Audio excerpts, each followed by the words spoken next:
دا د 1804 اتیا نه تر 1894 کلونو پورې جوړه شوې ده، خو بیا په نړیوال جګړه کې ورانه شوه او وروسته په خپل شیان وښیي، یو چا سره که څه وسایل وي هغه باید ښکاره کړي او له هغې وروسته دننه تلای شي. دلته ټیکټ ښیي،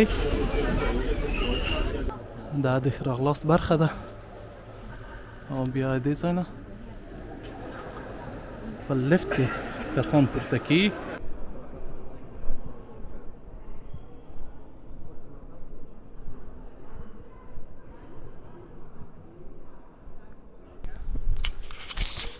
د پارلمان له برنډې نه د شاوخوا سیمو هم ډېره ښه ننداره کیږي. بیا هم د پښتون ګرځندوی چینل ته ښه راغلاست. زه محمود سعید یم او دا د نن د جرمني د بونډسټاګ یا د پارلمان ودانۍ ته راغلی یم. د دې ودانۍ بنسټ په 1804 اتیا کال کې ایښول شوی دی او پخوا د جرمني د غایښټاګ په نوم یادېدله. د جرمني د پارلمان ودانۍ یا د بونډسټاګ ودانۍ یا د غایښټاګز ګیبویډه چې ورته وایي دغه ودانۍ ده. دا د 1804 اتیا نه تر 1894 کلونو پورې جوړه شوې ده، خو بیا په نړیوال جګړه کې ورانه شوه او وروسته په 1980 کلونو کې بیرته ورغېده. د جرمني ملت د ډیرو پیړیو لپاره په وړو وړو پاچاهیو ویشل شوی و او یووالی نه درلود، خو په 1870 کال کې بیا بېلابېلې واکمنۍ چې وړې وړې پاچاهۍ وې سره یو شوې او د جرمني امپراتوري جوړه کړه او له هغه وروسته د جرمني د ملت ستروالی پیل شو. دا ودانۍ په دوهم نړیوال جنګ کې ډیره ونړېده او ورانه شوه، خو بیا کرار بیرته جوړه شوه او اوس یې دا شکل غوره کړی دی. د پخوانۍ ودانۍ انځورونه هم که وګورئ هغه هم ډېر ښکلي دي او ډیره ښه جوړه شوې وه، خو متاسفانه چې د هغې هېڅ آثار نشته. البته چې اوسنی شکل یې هم ورورته دی، خو پخوانۍ ودانۍ تر دې هم ښکلې وه. کله چې جرمنی په ختیځ او لویدیځ برخو ویشل شوی و، له دې ودانۍ څخه د پارلمان کار نه اخیستل کېده، خو کله چې بیا په 1990 کال کې دواړه جرمني سره یو ځای شول، له هغه وروسته بیا دې ودانۍ ته بیا پاملرنه وشوه، بیا ورغېده او په 1990 کال کې پرانسته وشوه او له هغه وروسته دلته د جرمني پارلمان یا بونډسټاګ غونډې کوي. دا ډېره ستره ودانۍ ده او د ډېرو استازو لپاره پکې د ځای تابیا شوې ده. اوس هم شاوخوا 700 استازي په دې ودانۍ کې کار کوي یا د پارلمان د استازو شمېر له 700 لوړ دی او دا شمېر ثابت نه دی، کله زیاتیږي کله کمیږي او دا ځکه چې د جرمني د ټاکنو سیستم هم داسې دی. د ننه به هم ورشو، له هغه ځای به هم ننداره وکړو، ټول به وګورو چې څنګه ده ودانۍ کې نور څه دي. له هغه ځایه د نورو کومو ځایو ننداره کولی شئ. هغه ډوم یې چې ده ډېره مشهوره ده هغه به هم وګورو، یا هغه ګنبده شیشهیي چې په سر یې ده. دې ودانۍ ته د ورتګ لپاره ټیکټ ته اړتیا ده، خو باید له مخکې ټیکټ واخلئ. ټیکټ یې وړیا دی، پیسې نه اخیستل کېږي. خپله د بونډسټاګ په ویب سایټ باندې ټیکټ اخیستلی شئ، خو باید 1 یا 2 اونۍ مخکې ځان ورته ثبت کړئ. هلته چې کله ورځئ بیا له تاسو څخه اوسوایس یا هغه کارت مو غوښتل کېږي یا پاسپورټ در څخه غوښتل کېږي او لکه هوایي ډګر ته چې ننوځئ ډېره کلکه تالاشي کېږي او خلک سکن کېږي، بکسونه مو کتل کېږي.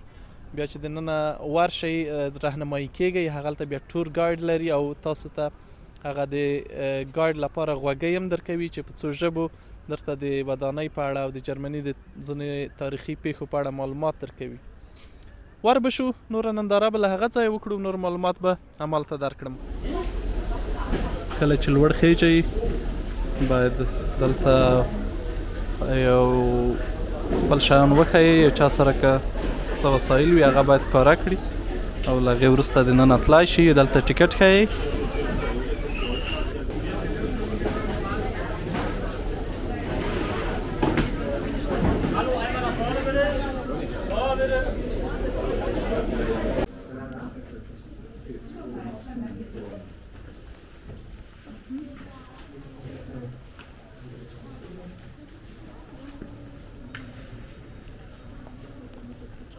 دلته د ننه انټرانس ته چې راشئ دا د ښه راغلاست برخه ده او بیا دې ځای نه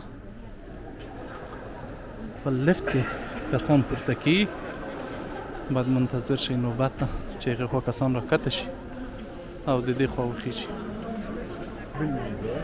یا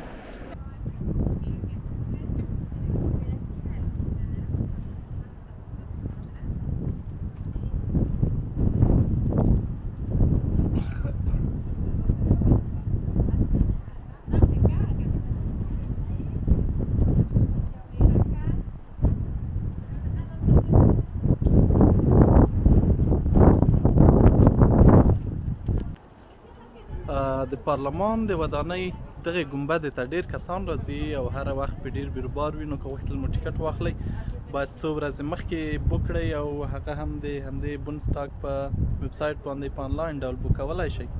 راځئ ورشو دننه چې د پارلمان د کارکوونکو یا د پارلمان د استازو کارځای څنګه ښکاري. په ګنبده کې دننه بیا داسې سیستم جوړ شوی دی چې کولی شئ پورته وخیژئ او له هغه ځایه هم نندارې وکړئ او ډیزاین یې ډېر عالي شوی دی. دا ډیزاین ویل کېږي چې یوه اتریشي طراح یا هنرمند یا انجینر کړی دی. راځئ لوړ ور وخیجو او ننداره وکړو.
قرار بلاندې ولاړ شو.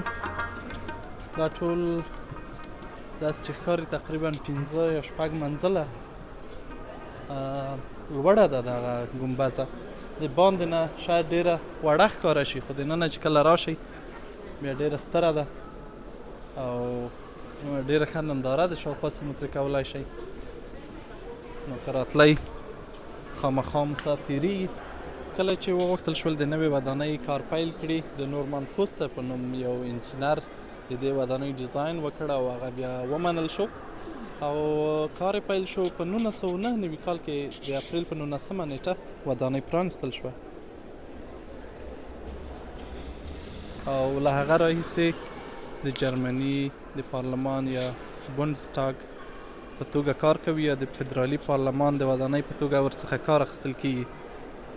په پارلمان کې دننه بیا د څوکیو جوړښت هم د ګوندونو د ونډې پر بنسټ دی. هر ګوند چې هر څومره څوکۍ لري هغه ټول یوه لوري ته کښېني.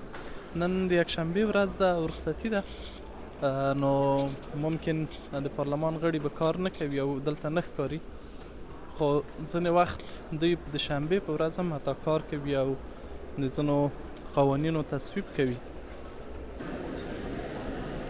دلته لاندې د دې ودانۍ په اړه معلومات هم لیکل شوي دي چې ورانه شوې وه څنګه وه او بیا لومړي سر کې څنګه جوړه شوه.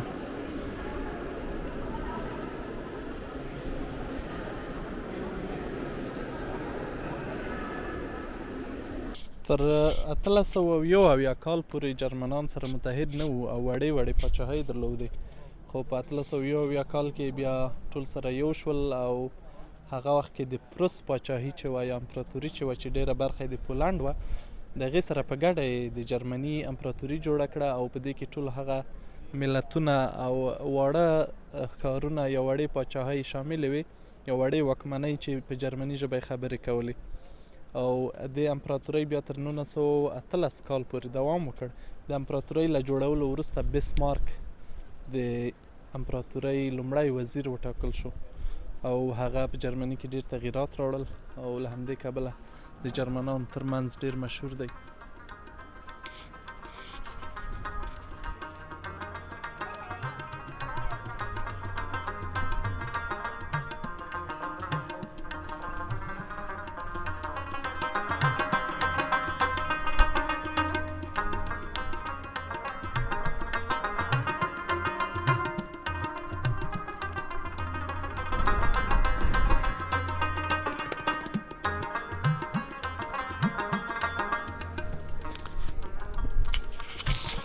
د پارلمان له برنډې نه د شاوخوا سیمو هم ډېره ښه ننداره کېږي.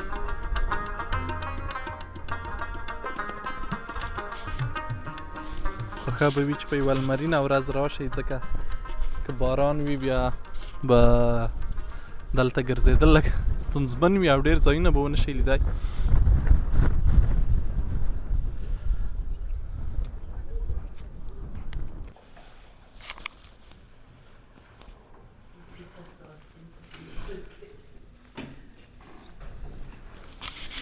دروازه هم خپله د امنیتي کسانو له لورې خلاصېږي او د امنیتي ترتیبات یې کلک دي.